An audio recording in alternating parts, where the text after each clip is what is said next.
Hola, gracias por estar con nosotros de nueva cuenta aquí en su programa semanal En Serio en Canal 44, en donde le llevamos a usted la información, el análisis y las entrevistas de los temas que están marcando agenda en Chihuahua, México y el mundo y que debemos de conocer para estar bien informados y, como le decimos aquí, también siempre tomar mejores decisiones. Daniela, ¿cómo estás? Mucho gusto Bernardo, un gusto estarle acompañando a la próxima hora. En ausencia de mi compañera Karina Ortega, le estaré acompañando. Daniela Nava, una servidora.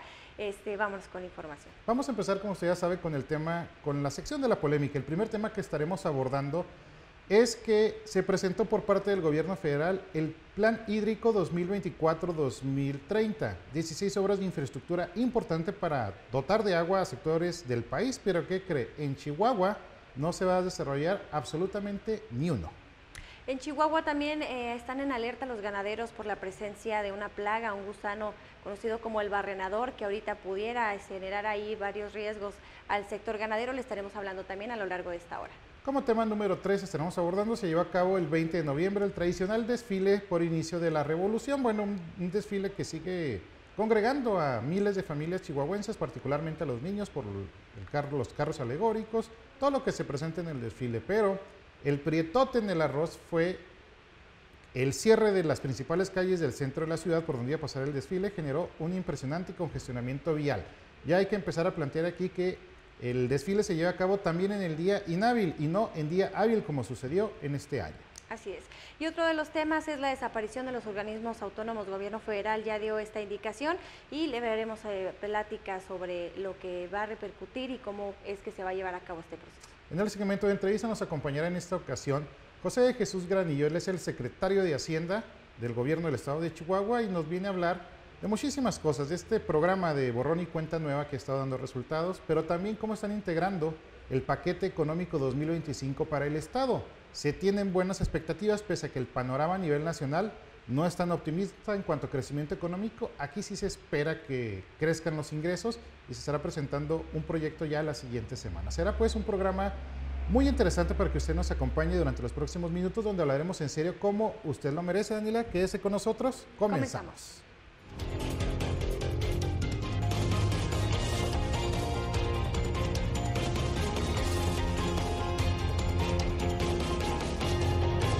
Gracias por seguir con nosotros aquí en Canal 44 y vamos a iniciar, como usted ya sabe, con el bloque de la polémica. Y la verdad es que estuvo difícil elegir los temas porque, en serio, cada día pasan muchísimas cosas, Dani, y en realidad en este país y en este estado hay muchas cosas en las que tenemos que seguir avanzando. Pero el primer tema que vamos a comentar es una noticia que se da por parte del gobierno federal. Se dio a conocer esta semana que se van a implementar del año 2024-2030, durante esta sección de Claudia Sheinbaum, 16 proyectos estratégicos en materia hídrica. Se presentó este Plan Nacional de Infraestructura Hídrica para los siguientes 6 años.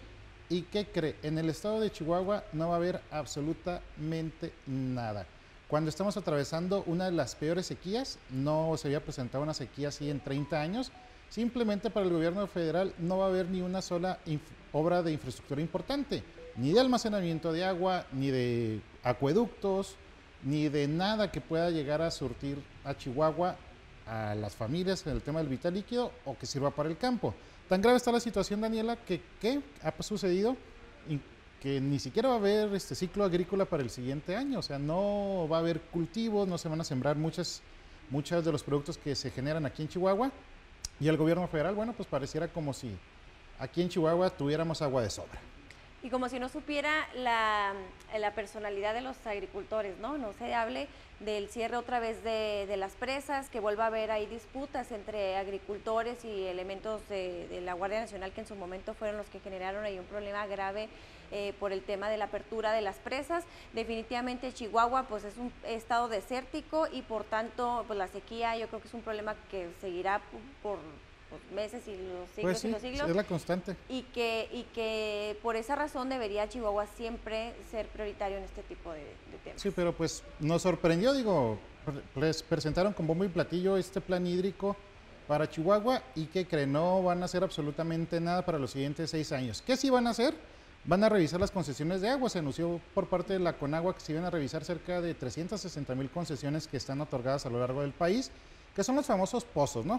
Aquí sí hay una problemática real en Chihuahua, se habla mucho de la zona noroeste, pero bueno, estaremos hablando de esto más adelante. Siguiente tema, Daniel. Así es, bueno, pues otro de los sectores que se ve afectado en esta temporada son los ganaderos, y es que la aparición de este gusano barrenador, que llama la atención, Bernardo, porque es una plaga que ya había sido erradicada hace algunas décadas y que ahora con el tema del calor, de la sequía y todo esto, a lo mejor puede estar afectando el ganado que está actualmente, perdón, afectando el ganado de Chihuahua, y que ahorita está poniendo también ahí en peligro la certificación que tienen los ganaderos por el nivel y de la calidad de la carne en Chihuahua a causa de esta plaga que se está dando. Se las han visto muy difíciles, ¿eh?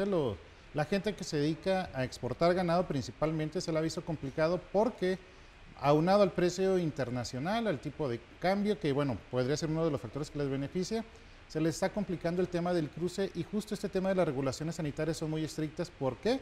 Porque en el tema de la exportación de alimentos o de carne, pues es un riesgo precisamente para el país que lo recibe, porque pues se le puede complicar, Daniela, también ahí a su sector primario, su sector agrícola, y en este caso pues también el sector ganadero.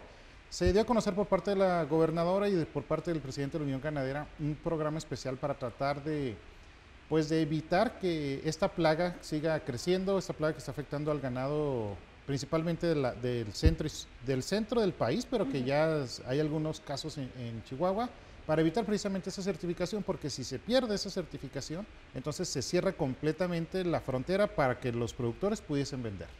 Así es. Entonces es lo que hay que estar revisando, digo.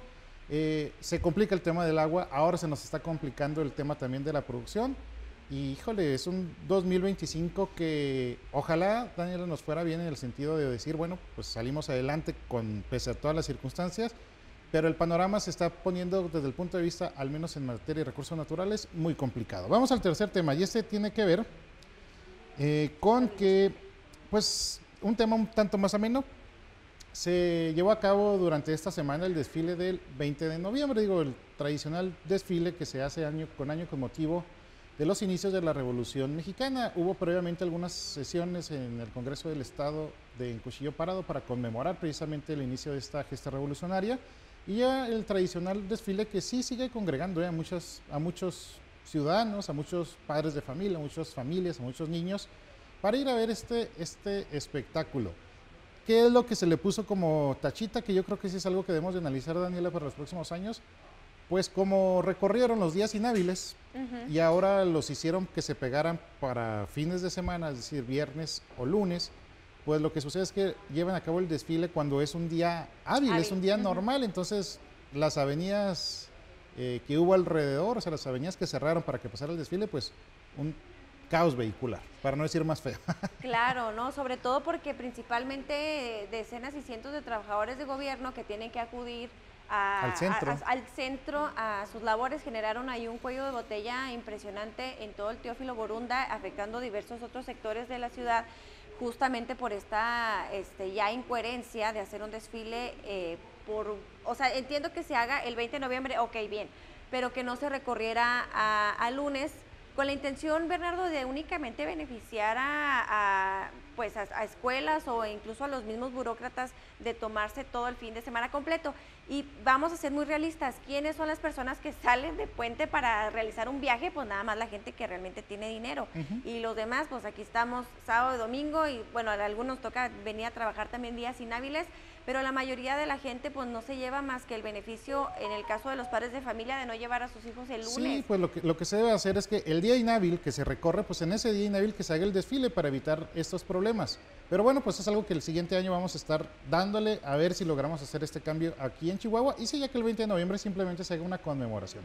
Cuarto y último tema. El cuarto tema, Bernardo, es la desaparición de los organismos autónomos, pues una de las peticiones, o bueno, ya órdenes que está realizando la presidenta de México para que desaparezcan diversos organismos aquí en Chihuahua, está afectando principalmente al IXITAIP, está también afectando al INAI, y que pues está dando ahí varias controversia, porque decíamos, desaparecen organismos, pero tiene que haber otros que sigan haciendo lo mismo que hacen esos mismos órganos, y que entonces cuál será el meollo del asunto o la intención de desaparecerlos, y a nivel presupuestal pues va a seguir costando lo mismo sea quien sea que lo haga.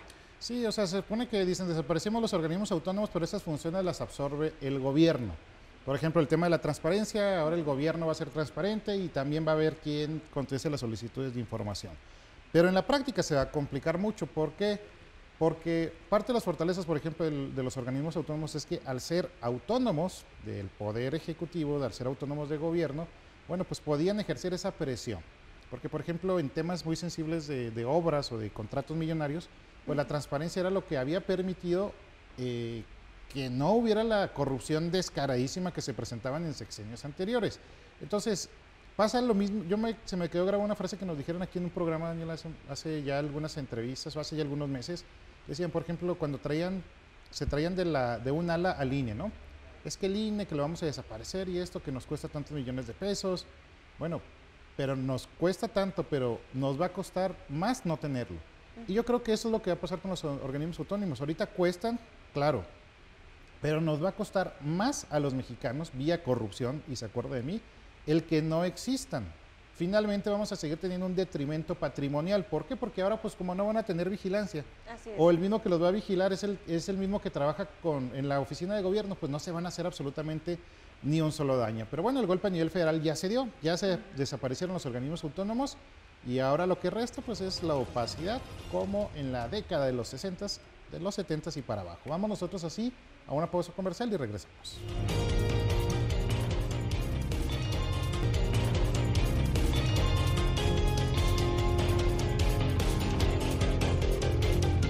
Gracias por seguir con nosotros aquí en Canal 44, presentándole a usted, como cada semana, a los actores políticos y sociales que están en la toma de decisiones con los temas que nos benefician y que también nos pueden llegar a afectar a todos los chihuahuenses. Y para hablar de un tema que en diciembre particularmente, o en esta temporada, ya que estamos por empezar la temporada decembrina, toma mucha relevancia el tema de los dineros, el tema de los aguinaldos, el tema de cómo nos administramos en la familia, pero cómo se van a administrar en el Estado. Invitamos el día de hoy a José Jesús Gradillo, secretario de Hacienda. ¿Cómo estás? Bienvenido. Muy bien, gracias. Gracias por la invitación. Bien, bienvenido. Gracias. Al contrario, estamos prácticamente ya a cierre de año, se está presupuestando ya, o se está haciendo la proyección de lo que se espera para el siguiente año. Pero preguntarte, secretario, ¿cómo cierra Chihuahua partiendo de que el tema de las finanzas en general siempre es un tema complejo, atendiendo a que se depende, por ejemplo, de factores externos como lo es la distribución de los recursos por parte de la Federación? ¿Cómo haces tú la evaluación en este, pues ya podríamos decir tercer cierre de año que te toca? Es el tercero que nos toca. Yo creo que ha sido un año un poco más complicado que los dos anteriores. Sí. Se han combinado algunas cosas. Hubo ahí una desaceleración de la economía nacional. Obviamente nosotros nos pega definitivamente esa parte, entonces eso nos hace que los ingresos sean un poco menores, tanto los locales como también los nacionales. El mes pasado tuvimos por ahí un ajuste en tema de las participaciones de casi 1.500 millones de pesos, que al final del año la verdad es que sí lo complica un poco, pero creo que vamos a salir. Hemos estado manteniendo ahí algo de control del gasto y esperemos salir bien este año. Justamente atendiendo a esta necesidad, se surge la iniciativa ahí por parte de la Secretaría de Hacienda de iniciar con un programa que se denomina Borrón y Cuenta Nueva, que lo que se busca es incentivar a las personas que tienen algún vehículo que se acerquen a la Secretaría de Hacienda para liquidar lo que tiene que ver, lo que se le conoce como los derechos vehiculares, principalmente el de la revalidación, que es el que pues genera quizá un mayor compromiso para las familias, y que si no se pagan los primeros meses del año, secretario, pues se tienen que pagar recargos. Están ofreciendo pues estos descuentos a propósito de esta situación. Es correcto, sí. Ya sería la cuarta edición, si no me equivoco. Lo hicimos en diciembre del 21, diciembre del 22, diciembre del 23. Y hoy en diciembre del 24 sería la cuarta edición del programa Borrón y Cuenta Nueva. Y que déjame te platico que no solamente es para los adeudos vehiculares, sino es para cualquier multa o recargo de algún impuesto estatal. Okay. Entonces es más amplio que lo de vehiculares, y además de los de vehiculares particulares están los de transporte, licencias de gobernación, otros tipo de impuestos o derechos que se cobran en el Estado. Entonces el programa es mucho más amplio. Hoy en esta ocasión lo traemos mucho más reforzado. La verdad es que la gobernadora Maru Campos nos pidió que le metiéramos un poquito más de intensidad al programa, y lo que hicimos fue incrementar los descuentos. Hoy el descuento puede ser hasta el 90% en el mes de noviembre, 80% en diciembre y 75% en el mes de enero. Y además de eso, no solamente esa parte, viendo cómo fue evolucionando el programa y cómo va, aquí sí directamente lo de los adeudos vehiculares, incorporamos algo que no venía en los anteriores, que es, por ejemplo, para todos aquellos que adeudan algún cambio de propietario en su vehículo del 22 o anterior, entonces le estamos haciendo también un descuento de hasta el 50% en el cambio de propietario de ese vehículo. Pero ¿cuál es la problemática, por ejemplo, hablando del cambio de propietario? Hay muchos conductores que circulan con vehículos que no están a su nombre. ¿Este tipo de programas viene a incentivar esto? ¿Cuál ha sido la participación ciudadana? Bueno, la participación es muy importante, no solamente en cambio de propietario, sino en ponerse al corriente. Lo que hemos observado es que se componen más o menos alrededor de unos 180,000 propietarios de vehículos los que aprovechan el programa. Pero específicamente lo del cambio de propietario es muy interesante el tema por dos cosas que nosotros observamos. La primera es, cuando hicimos el canje generalizado de placas, nos pagaron algunos propietarios, bueno, muchos, pero algunos que pagaron no acudieron a recoger sus placas. Entonces creemos que las personas hicieron el pago a través de algún medio alterno y que no se han acercado a hacer el canje de placas porque seguramente deben algún cambio de propietario. Entonces ahí creemos que está una parte de algunos contribuyentes que tienen ese problema y que con este descuento pueden verse beneficiados y entonces se van a acercar para hacer el canje de placas.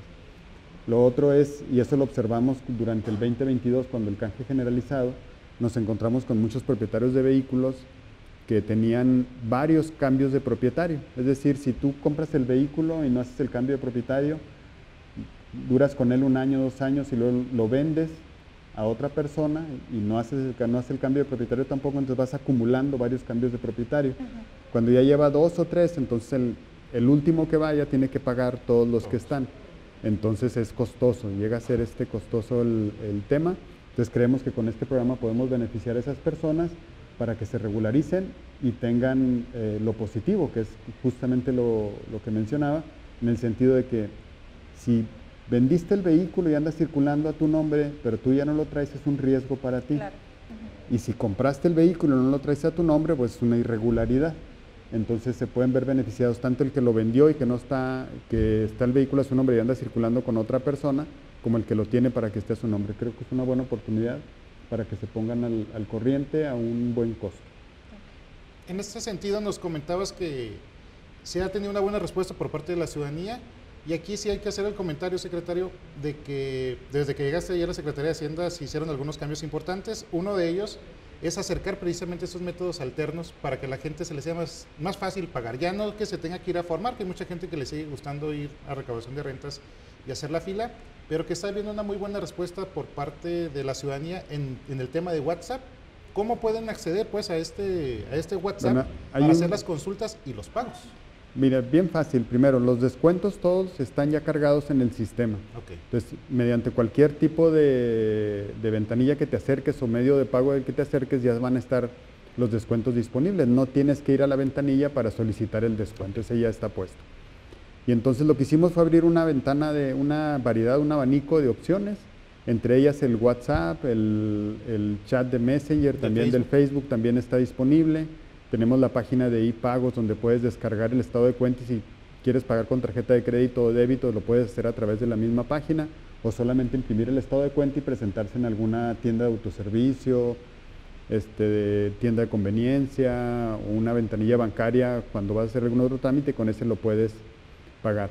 Pero hemos observado una muy alta respuesta a través del WhatsApp y de estos medios alternos. Creo que les ha facilitado mucho y es muy socorrido, pues.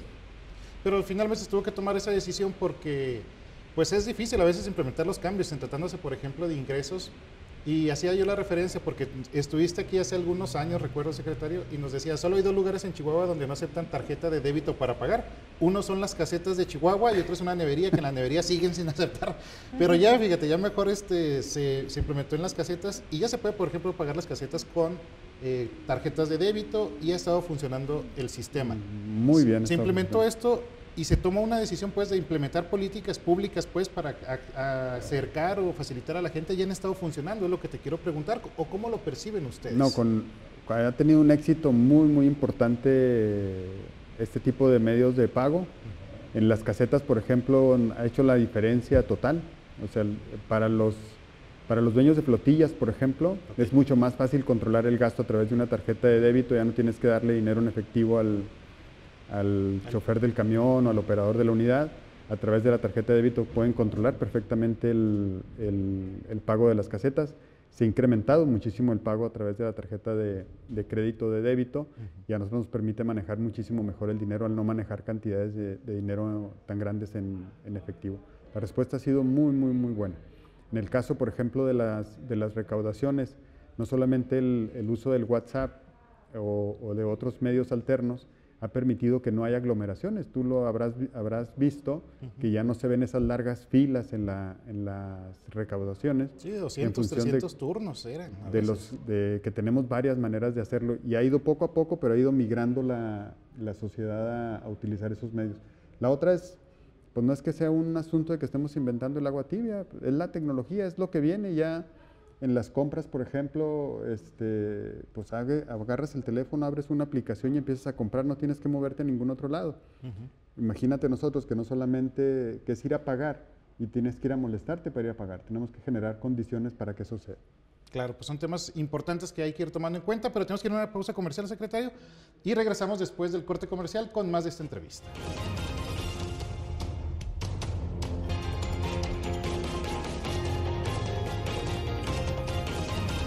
Seguimos hablando en serio aquí en Canal 44, presentándole a usted, como les decimos, a los actores políticos y sociales que están en la toma de decisiones. La Secretaría de Hacienda, estamos hablando con el titular, José Jesús Granillo, que es una secretaría estratégica porque cuando hay una buena recaudación se pueden hacer muchas cosas, pero cuando hay una mala recaudación, entonces se empiezan a reflejar los problemas.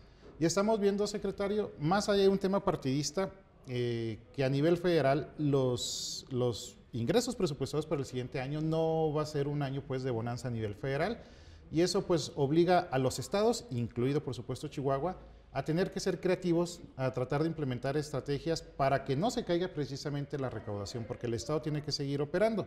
Y a nivel federal hay un mensaje que dio el secretario de Hacienda que dicen que van a tratar de subir la recaudación con una, la palabra no recuerdo, pero tratando de ser más eficaces en el tema de cobro de impuestos, que haya menos evasión, que sean pagos a tiempo, etcétera, etcétera.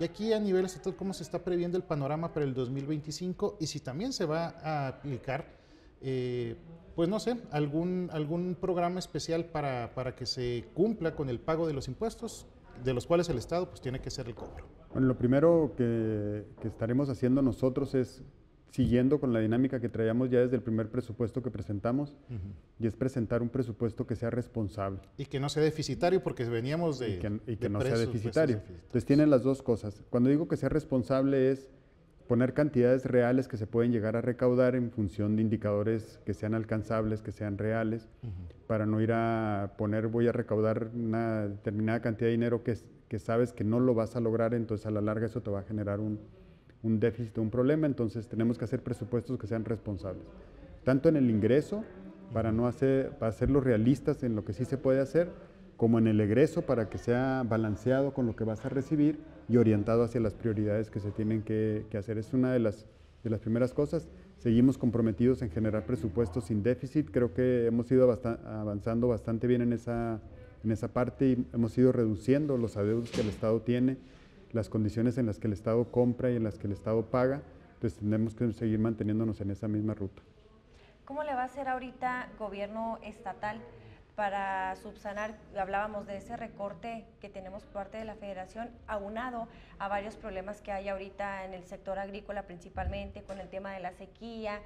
Hablábamos de, pues ahora esta distribución, le comentaba yo con Bernardo que pues a veces la Secretaría de Hacienda es como la ama de casa, ¿no? Me dan el chivo, me dan tanto dinero, ¿cómo le voy a hacer para repartirlo? Sabiendo también de otras problemáticas que están persistiendo aquí en el Estado, como el tema de la sequía, como el tema o los problemas con los agricultores, que si bien a lo mejor los agricultores están más pidiendo al gobierno federal, pues bueno, Chihuahua tiene que entrarle al quite para poder apoyar esos sectores. ¿Cómo le va a hacer gobierno gobierno estatal? Bueno, primero es siendo responsables la planeación y en la programación del recurso, del gasto, de cómo se tiene que hacer, con presupuestos bien elaborados.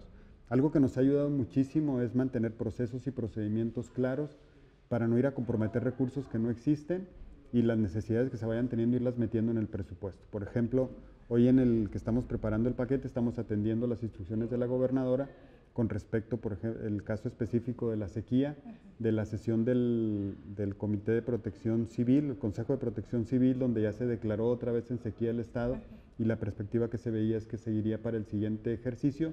Pues estamos incorporando el plan que desde la Secretaría de Desarrollo Rural, en coordinación con otras secretarías como la de Pueblos Indígenas y la propia Junta Central de Agua, incorporando algunos programas y algunos proyectos dentro del presupuesto para que esto se pueda atender. Es decir, no nos esperamos a que se llegue la situación, vamos previendo lo más que se pueda dentro del presupuesto y luego ya una vez con el presupuesto apegarnos lo más que se pueda al presupuesto para no salirnos de ahí. Creo que esa es la estrategia que nos ha permitido y que es la única que nos podría ayudar para salir adelante. Si no lo hacemos de esa manera y estamos atendiendo solamente la urgencia sin hacer la previsión y la prevención necesaria, entonces estaríamos abriendo huecos cada vez que esto sucede. Entonces creo que esa es la manera, eso es lo que nos ha estado funcionando y no nos vamos a salir de ese esquema. En ese sentido, ¿cuál es la instrucción de la gobernadora? Cada año, yo recuerdo que la gobernadora ha dicho, bueno, el presupuesto vamos a destinarlo prioritariamente a estas áreas, y aunque ha estado anunciando, por ejemplo, apoyos extraordinarios para el tema de la sequía, para el tema del agua, ¿cuál es la instrucción para el presupuesto 2025 de la gobernadora? Porque hablar, por ejemplo, de un presupuesto de 100 mil millones de pesos más o menos, que fue lo que se estuvo este 2024, el incremento que se va a tener en el 2025, quizá para un ciudadano puede decir, bueno, pues es que es un dineral, es un monto de dinero, pero hablar de 100 mil millones de pesos para un estado de Chihuahua, secretario, pues nos quedamos cortos para la necesidad que tiene el estado, ¿no? Siempre van a ser, igual que en cualquier otro lado, siempre los recursos van a ser escasos con respecto de las necesidades que se tienen.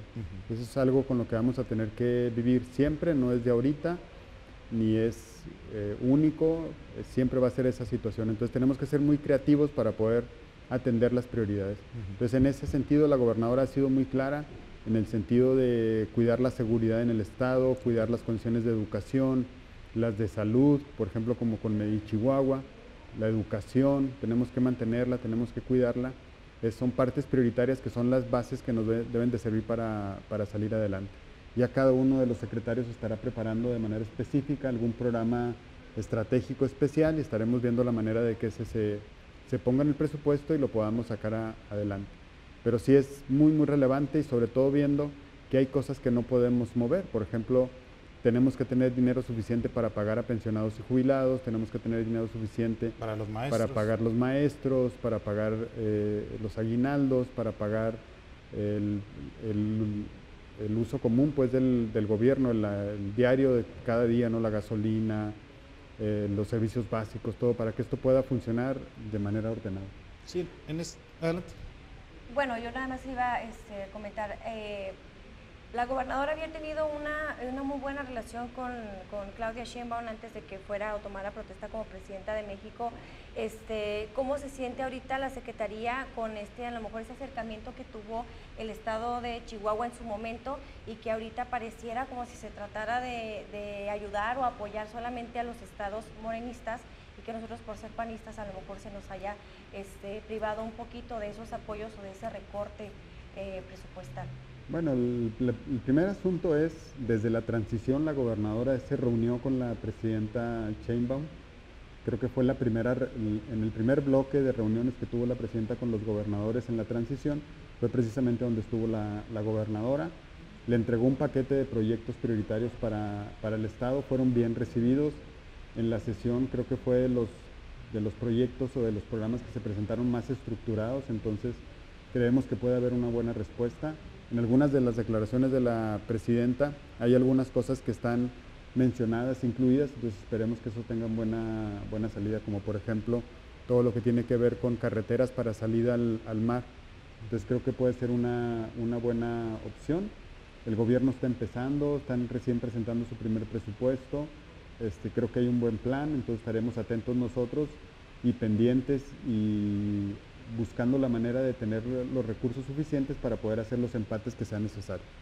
Platicábamos antes de empezar la entrevista que en realidad el tema del presupuesto, particularmente la Secretaría de Hacienda Federal, no es que por ser morenistas se les apoye más o por ser de otro partido no se les apoye, sino que ha sido como que una constante, o fue la constante al menos con el sexenio anterior, de voy a destinar el presupuesto a programas sociales, a obras insignias y los demás estados háganle como puedan.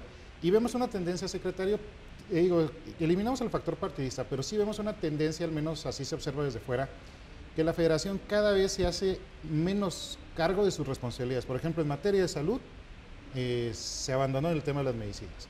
En el tema de las carreteras, se abandonan las carreteras. Y entonces tiene que estar el Estado entrándole al quite por una exigencia ciudadana de decir, oigan, en la carretera Ciudad Juárez, por están intransitables, los accidentes, la pérdida de vidas humanas. ¿Y qué dice la gobernadora? Bueno, le voy a entrar. Le tengo que entrar porque pues tengo que dar una solución. Y pasó con lo mismo con el Medi Chihuahua.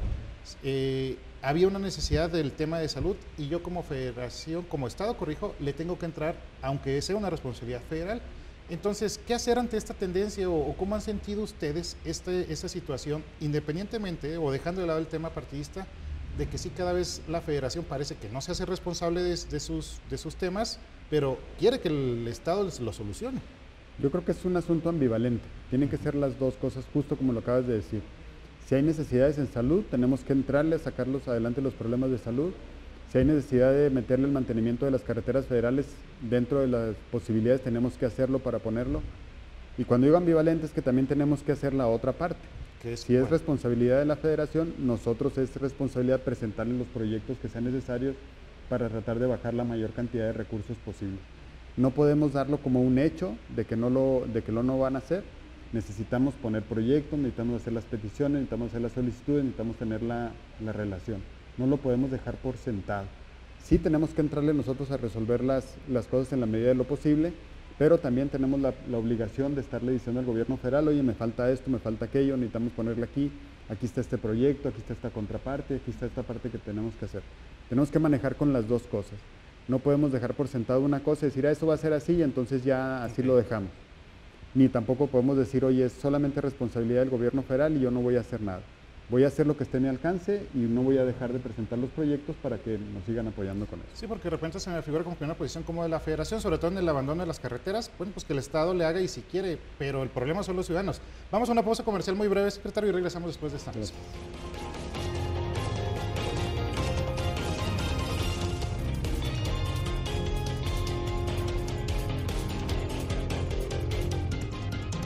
Gracias por seguir con nosotros aquí en Canal 44. Estamos en el segmento de entrevista en su programa En Serio. Le recuerdo que puede ver este programa con 2 horas de diferencia a través del canal 44.2 y también puede ver este programa en vivo a través de nuestras redes sociales, particularmente en Facebook.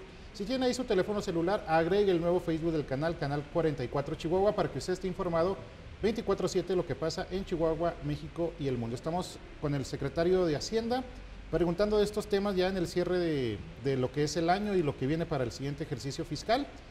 Y bueno, pues decirle que la obligación constitucional o legal es que se presente el proyecto de presupuesto para discusión de los diputados antes de que finalice el mes de noviembre. Es correcto. ¿Lo van a presentar en tiempo y forma, secretario? Por supuesto, lo tendremos que estar presentando en tiempo y en forma. Seguramente la semana que entra por ahí estaremos con los diputados entregándoles no solamente el presupuesto, sino entregándoles lo que nosotros llamamos el paquete económico. Será el presupuesto, la ley de ingresos, y si tenemos alguna modificación o adecuación, alguna ley relacionada con los ingresos y los egresos del Estado, les estaremos haciendo entrega de un paquete a los diputados la próxima semana. Y ahí se va a delinear pues la estrategia de cómo le van a hacer para que no caigan pues los ingresos. Ahí le estaremos presentando cuáles son las alternativas y las estrategias que tendremos para poder seguir en esta ruta de estar mejorando las finanzas del Estado. Tenemos que fortalecerlas, tenemos que entregar un Estado mucho mejor que como lo recibimos. Antes del corte hablábamos que tenía gobierno del Estado que entrarle al quite a ciertas circunstancias que el gobierno federal no se está haciendo cargo por parte, en este caso en Chihuahua, como el tema de las carreteras. Ahorita el gobierno federal trae un proyecto ahí interesante del bachetón, pero bueno, eso también es, aunque pudiera tratarse de un buen proyecto para mejorar las carreteras, no es más que pues ni siquiera una rehabilitación completa de la cinta asfáltica. Entonces, a inicios del mes, secretario, Hacienda hizo una inversión importante en tema de carreteras en Ciudad Juárez, que nos pudiera platicar acerca de este proyecto y pues ahora sí que cómo es el estira y afloja con la federación en cómo solucionar un problema que compete, sí a ambos, pero en diferentes tramos, vaya. Bueno, son diferentes cosas las que estamos haciendo. La primera de ellas es, por ejemplo, recién arrancamos un proyecto muy ambicioso de alrededor de 3,000 millones de pesos de mantenimiento a carreteras estatales. En algunos casos son mantenimientos menores, pero en muchos de los casos son rehabilitaciones y reconstrucciones completas. Son para carreteras estatales distribuidas en todo, a lo largo y ancho del estado. Algunos de los tramos que ya arrancaron son, por ejemplo, el de la quemada Lázaro Cárdenas, el de Álvaro Obregón también, el de Álvaro Obregón Cuauhtémoc también, que la rehabilitamos, la reconstruimos prácticamente todo el corredor, y otras que se estarán arrancando en los próximos días, que valen más o menos 3,000 millones de pesos. También se hicieron algunas inversiones para mantenimiento de carreteras federales, algunos programas de bacheo. El último que recuerdo fue cerca de 40 millones de pesos.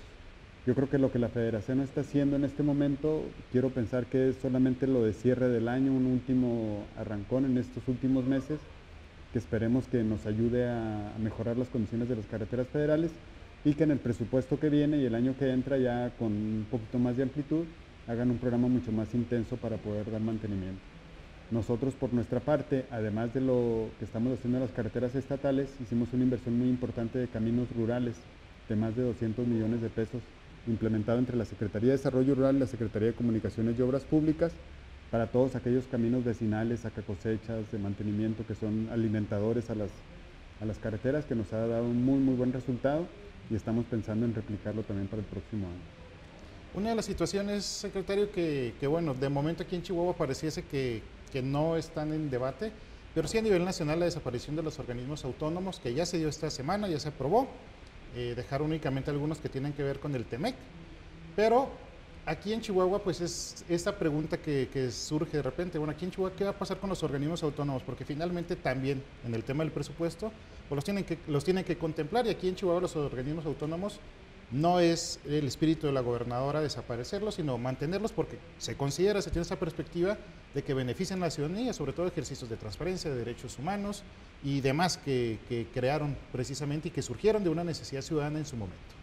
A ver, yo creo que surgieron por alguna razón, creo que están bien, creo que son necesarios, y por lo pronto en este momento todavía existen, ahí están, y nosotros los consideramos dentro del presupuesto. Ya que decidan los legisladores, de aquí en adelante haremos los ajustes que sean necesarios entonces, pero mientras tanto nosotros de manera responsable estamos considerando los presupuestos que se necesiten para eso. Y como experto en el tema, secretario, ¿considera que es un ahorro significativo para el gobierno federal la desaparición de los organismos? Pues dependiendo de qué es el problema que se quiera poner, pero el tamaño del costo con respecto del tamaño del presupuesto federal, pues no necesariamente sería algo significativo. O querer solucionar, por ejemplo, si tú dijeras, vamos a solucionar el déficit del presupuesto federal con la desaparición de los organismos, yo creo que no es suficiente, que no alcanzaría. Habría que hacer alguna otra estrategia. Depende de cuál sea el propósito que se pretenda alcanzar. Lo que sí es que muchas de las funciones que estos tienen, alguien las va a tener que absorber, y algo van a costar también. O sea, no es como que vayan a ser gratis y que no van a costar nada, ¿no? Sí, y aquí en Chihuahua se tiene alguna cifra respecto a organismos autónomos, secretario. Digo, yo sé que a lo mejor es difícil tener ahí el dato registrado, pero sí tiene una cifra de cuánto es lo que representa en Chihuahua estos organismos. No traigo el dato exacto, claro que es una cantidad importante, pero yo sí consideraría que más que el costo económico que tiene este tipo de organismos es la función que estos realizan. Pues de una manera o de otra la función la vas a tener que realizar. Si la haces a través de un organismo autónomo te costará una determinada cantidad. Si no lo haces a través de un organismo autónomo y lo absorbes en alguna secretaría, te deberá de seguir costando a lo mejor una cantidad diferente, pero te va a seguir costando. Aquí el tema es qué función es la que cumplen y cómo es que se pudiera cumplir mejor esa función. Sí, porque por ejemplo se cuestiona mucho de los organismos de transparencia, ¿no? De hecho le dedicó la presidenta parte de la mañanera al INAI, pero el INAI surge precisamente para transparentar pues todos los gastos de gobierno y todo lo que tenía que ver, por ejemplo, con inversiones. ¿Por qué? Porque llegó el momento en el que vía corrupción se estaba yendo muchísimo dinero, entonces surge el INAI y surge como un escudo para evitar esa protección. Entonces, sí cuesta, pero finalmente se estaba cumpliendo con esa función de proteger y evitar actos de corrupción. Y así quizás nos podríamos ir por cada organismo autónomo. Pero, secretario, se nos está yendo el tiempo. Pero yo sí quiero hacer esta pregunta. Se revela ya por parte del INEGI pues las tendencias de empleo en Chihuahua y habla que en Ciudad Juárez, por ejemplo, únicamente el mes pasado hay 4,000 menos plazas laborales. Se está hablando ya de un conglomerado, de un de un conglomerado anual de más de 44,000 plazas, me parece que han ido a la baja. Y esto pues finalmente nos habla de que la situación económica pues o está estancada o va hacia abajo. Y esto pues va necesariamente a terminar por repercutir, por ejemplo, vía impuestos sobre nómina al Estado. ¿Lo tienen previsto esto que está pasando en el fenómeno? Le hemos estado dando seguimiento de manera muy, muy puntual. Hace un rato lo comentábamos, hay una desaceleración de la economía y que obviamente se refleja en esta parte de las plazas que se pierden de empleo. Todavía no estamos en un nivel crítico, el nivel de desempleo no ha rebasado más allá del 2.5%, son de los niveles más bajos que hay en el país. También es claro que en el estado tenemos los salarios más altos, la masa salarial es mucho más alta que en otros lados.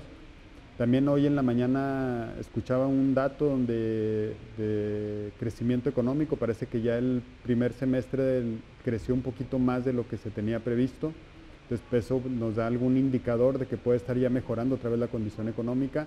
También tenemos algunos datos de Estados Unidos donde ha crecido el consumo de los bienes duraderos en Estados Unidos y entonces al incrementarse el consumo de este tipo de bienes, nosotros somos productores de muchos de estos bienes que se consumen allá, traemos un poquito de desfase para cuando ellos comienzan a crecer, con nosotros se refleja 2 o 3 meses después, entonces esperemos que esta situación se vaya mejorando. Sí, estamos muy puntuales con eso porque finalmente es de donde el Estado vive, de las fábricas, de los empleos, de la manufactura, de todo lo que sucede en el Estado y todo lo trae aparejado. Sí, de los servicios que termina por impactar.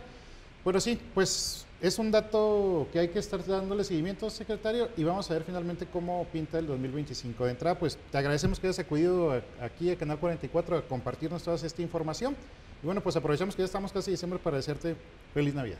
Gracias, igualmente un abrazo para todos ustedes. Y es así como nosotros llegamos al final de su programa En Serio.